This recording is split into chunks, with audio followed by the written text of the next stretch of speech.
হঠাৎ করে বিকেলবেলা ডিবি অফিস থেকে ফোন দিছে যে আপনি একটু আসেন আমাদের সাথে দেখা করেন। আমি চলে যাই ডিবি অফিসে। যাওয়ার সাথে সাথে আমাকে একটা রুমের মধ্যে ঢুকায়, ওইখানে কিছু অফিসার ছিল। তো আমি সবকিছু বুঝে ওঠার আগেই আমাকে হ্যান্ডকাপ পরিয়ে ফেলে। একটা মানুষ যদি অপরাধ করে তাহলে তার অপরাধের কথাগুলো এখানে হয়তোবা জাস্টিফাই করা দরকার ছিল, একটু তদন্ত করা দরকার ছিল। কোনো কিছু করা নেই, শুধু আমি গেছি, আমাকে হ্যান্ডকাপ পরিয়েছে। মিনিট খানেক পরে একটা কালো টুপি আমার মাথার মধ্যে পড়ে। এরপর দুপাশ থেকে আমাকে থাপ্পড় দেওয়া হয়। আমার এক চোখে রক্ত জমে যায়, মানে বলার মতো না। আমাকে এইভাবে এলোপাথারি দুই পাশ থেকে দুজন আমাকে থাপ্পড় দিতে থাকে। তারপর যখন আমার পিছনে বাড়ি দেওয়া হয়, অনেকগুলো প্রায় 10-20টা বাড়ি যখন আমাকে মারা হয়, তখন মানে আমি আর সহ্য করতে পারিনি, আমি দাঁড়ায় থাকতে পারিনি, আমি বসে পড়ছি। বসে পড়ার পরে আমাকে ওইখান থেকে টেনে অন্য একটা রুমে নিয়ে যায়। পিছন থেকে আরেকটা মানে পুলিশ সদস্য ডিবির, সে বলতেছিল যে খারাপ গালি দিয়ে যে মাপ চা, এখনো সময় আছে, মাপ চা তাড়াতাড়ি, না হলে জীবন নিয়ে বাসায় ফিরতে পারবি না। তো আমিও ভাই ছোট মানুষ, আমি এত কিছু বুঝি না, কখনো যাই না এইসব জায়গায়।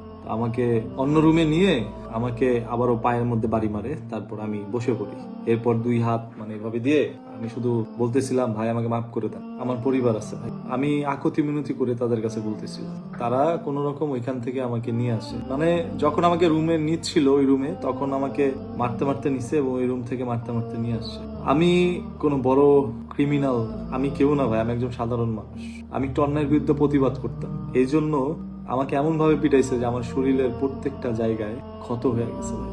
একই জায়গায় যখন 10 থেকে 20টা বাড়ি পড়ে, তখন ওই জায়গাটা রক্ত জমে যায়। সেই স্মৃতি আমি ভুলতে পারিনি। আমি অনেক চাইছি সবকিছু ভুলে যাই, আমি ভুলতে পারিনি। আমাকে প্রায় 30 মিনিট এখানে ওইখানে নিয়ে আমাকে পিটায়। তারপর আমাকে দিয়ে মুসলেখা লিখায়। আমার পানি খাইতে ইচ্ছে করতেছিল, আমাকে পানি দেওয়া হয়নি। আমি যখন লিখতেছিলাম আমার চোখ দিয়ে পানি ঝরতেছিল, পানি দিয়ে কাগজ ভিজে যাইতেছিল। যখন চোখের পানি কাগজে পরে কাগজ ভিজে গেছে, তখন পিছন থেকে দুইটা গালি দিয়ে, খারাপ খারাপ গালি দিছে। আমি ভিডিও বলতে পারতেছি না রেস্ট্রিকশনের কারণে। গালি দিয়ে আমার পিছন থেকে মারে আমার মাথায়। তারপর কোনোভাবে লিখি, আমার একটা ভিডিও ধারণ করা হয়, একটা ক্যামেরা ধরতেছে, বলতেছে বল যে আমরা তোকে কিছু করি নাই, তুই নিজে থেকেই বল যে ঠিক আছে আর জীবনে এই ধরনের কাজগুলো করবি না। আমি বাধ্য হয়ে মানে একজন মানুষকে 30 মিনিট পিটে তারপর সেই মানুষের সামনে যদি একটা ক্যামেরা ধরে, সেই মানুষটা কি কথা বলতে পারে? তার সেরকম ভাবে আমি কথা বলতে পারতেছিলাম না, আমি একটু আটকে যাচ্ছিলাম। এই জন্য আমাকে আবার মারে, কথা কেন বলতে পারি না। মানে 7-8 বার ভিডিও করাইছে, তার মন মতো হয় না, তারপর তার মন মতো হয়েছে।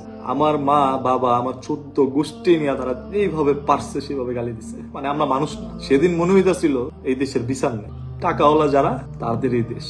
ভাই সেদিনের পর থেকে না আমি একরকম কেমন যেন হয়ে যাই। আমি একটা কথা বলতে গেলে ভিডিওতে আমি বারবার চিন্তা করি, এই কথাটা বলতেছি, আমাকে যদি উঠে নিয়ে আবার পিটায়, আমাকে যদি মেরে ফেলে। আজকে কতটা বছর আমি কথা বলতে পারি। ভিতর থেকে অনেক আগে আমাকে দমায় রাখা হয়েছে, ভিতর থেকে আমাকে অনেক আগেই থামিয়ে দেওয়া হয়েছে, কখনো শেয়ার করতে পারিনি। আজকে আমি আপনাদের সিম্পেথি নিতে আসিনি। আমি এই ভিডিও করলেও আমার কিছু না, না করলেও কিছু না। আমি অন্য টপিক নিয়ে ভিডিও করলে এগুলো ঠিকই ভিউ হবে ভাই। তবে মনে হচ্ছিল যে না, আমার ভিতরের যে আর্তনাদ, চিৎকার, আমার সাথে যা ঘটে গেছে, এগুলো অন্তত আপনাদের একটু শেয়ার করা উচিত। আমার মা বাবা চিৎকার করে কান্নাকাটি করছে ঘরের মধ্যে। আমাকে ডাকে নেয় বিকেল 4টার দিকে, আমি বাসায় আসি রাত 12টায়। এই আমার সাথে ঘটে যাওয়া যে দীর্ঘ সময়, এই সময়টা মনে হচ্ছিল আমি একটা দুঃস্বপ্ন দেখতেছি। আজ অব্দি মনে হইলে গাটা শিউরে উঠে। আমার সাথে যা ঘটছে কিছুটা টাচ করলাম আপনাদেরকে। এরকম ঘটনা যেন আর কোনো কন্টেন্ট ক্রিয়েটরের সাথে এই দেশে না ঘটে বা পৃথিবীতে কোথাও না ঘটে। সামান্য একটা ভিডিওর জন্য একটা মানুষকে এরকম নির্মম ভাবে মারতে পারে, সেটা কখনো কি কল্পনা করেন? আমি যদি মরে যাই, আমাকে যদি মেরে ফেলে, আমার পরিবারের কি হবে? এই চিন্তা করছি সবসময়।